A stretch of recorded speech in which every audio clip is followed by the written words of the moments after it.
சரி செய்தொன்றோடு உங்களை இணைத்துக் கொள்கின்றோம். மாலைத்தீவு அரசாங்கம் இஸ்ரேலினுடைய கடவுச்சீட்டை கொண்டிருக்கக்கூடிய இஸ்ரேல் பிரஜைகளுக்கு தங்களுடைய நாட்டுக்குள் பிரவேசிப்பதற்கு தடை விதித்துள்ளது. இது தொடர்பான விரிவான தகவல்களை வழங்குவதற்காக இணைந்து கொள்கிறோம். உலகிலே இஸ்ரேலியர்களுக்கு தமது நாட்டுக்குள் வருவதற்கு தடை விதித்த பல நாடுகள் வரிசையில் இப்போது மாலைத்தீவும் அணைந்திருக்கிறது.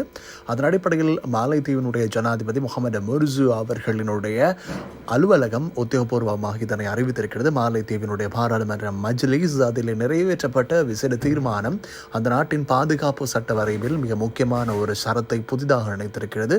அதன் அடிப்படையில் தங்களினுடைய நாட்டுக்குள் எந்த பகுதியிலும் இஸ்ரேல் கடவுச்சீட்டை கொண்ட ஒரு பிரஜைக்கு வருவதற்கோ அல்லது உள்நுழைவதற்கோ அவர்கள் முற்றாக தடை விதித்திருக்கிறார்கள்.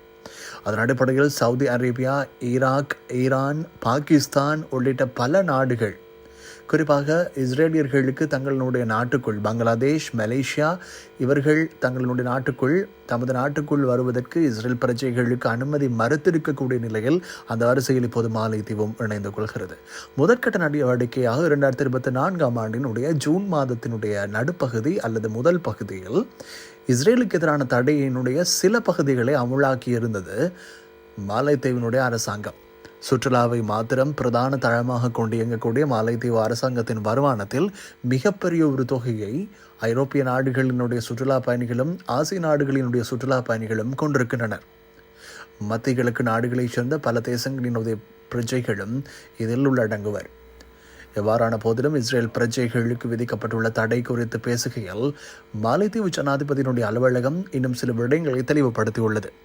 பலஸ்தீனத்தில் இனப்படுகொலையை செய்து வருகின்ற ஒரு நாட்டினுடைய பிரஜைகளுக்கு தமது நாட்டினுடைய எல்லைகளையோ கடற்கரையோ பயன்படுத்துவதற்கு தம்மால் அனுமதிக்க முடியாது என்ற தீர்மானத்தின் அடிப்படையிலும் பலஸ்தீனத்திற்கு ஆதரவு வழங்கும் தமது கொள்கையின் நிலைப்பாட்டின் அடிப்படையிலும் இந்த தீர்மானத்தினை தாங்கள் எடுத்துள்ளதாக அவர்கள் அறிவித்துள்ளனர். மொத்த ஜிடிபியில் மிக பெரும்பாலான வகைபாகத்தை சுற்றுலாத்துறை மாலைத்தீவில் கொண்டிருக்கிறது. மாலைத்தீவினுடைய சுற்றுலாத்துறையை நம்பி அந்த நாட்டினுடைய பொருளாதாரம் தங்கியிருந்தாலும் தங்களினுடைய பொருளாதாரத்தில் இனப்படுகொலையாளர்களுக்கு வகைபாகம் கொடுக்க முடியாது. அந்த வகைபாகத்தை கொடுத்து அதன் ஊடான பணமீட்டலை தாங்கள் விரும்புவதில்லை என்பதனையே மாலைத்தீவு உலகத்துக்கு நிரூபித்துள்ளதாக சர்வதேச செய்திகள் தெரிவிக்கின்றன.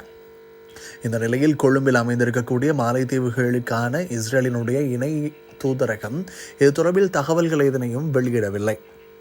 என்ற போதிலும் இதற்கு முன்பு இது தொடர்பான தகவல்கள் வெளியான போது தமது பிரஜைகளுக்கு மாலைத்தீவில் பயணிப்பதை தவிர்த்து கொள்ளுமாறு ஏற்கனவே அவர்களுக்கு குறிப்பிடப்பட்டிருந்தமை சுட்டிக்காட்டத்தக்கது.